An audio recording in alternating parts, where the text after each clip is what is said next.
So, very true. Actually, marketing fail lang talaga to. At ang dami na natin pinagdaanan na ganun. Nakita ko yung sabi ni Adina, sabi niya, the notion that work-from-home workers are somehow intellectually inferior is unfounded and deserves to be dismissed outright. Oh, kinaya niyo.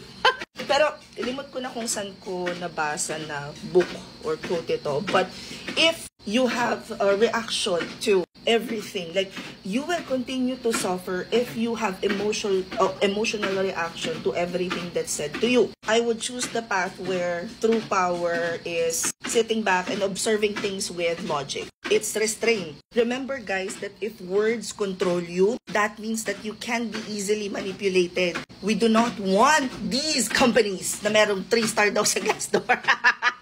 Marketing stint lang yan. Kumalma kayo. At saka alam naman natin that yung opinion nila is not a reality. Kaya na, wag nyo nang pinagsisend. Ang daming nagsisend talaga sa akin via DM. Mami, ano reaction mo dito? Tapos sinishare nyo yung link.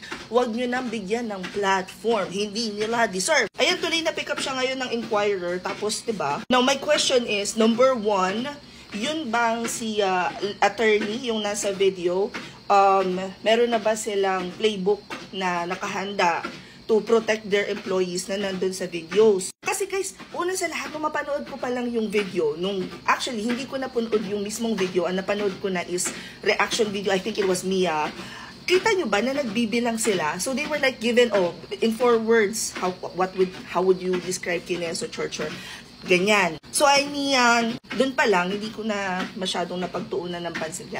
Comment naman kayo ng comment na reaction, Diyos ko. Kakapatol lang natin sa tanga nung isang araw. Papatulan nyo na naman yung isang pantang. Kakaloka kayo. Ang bigat nyo sa kalooban, i-release nyo lang.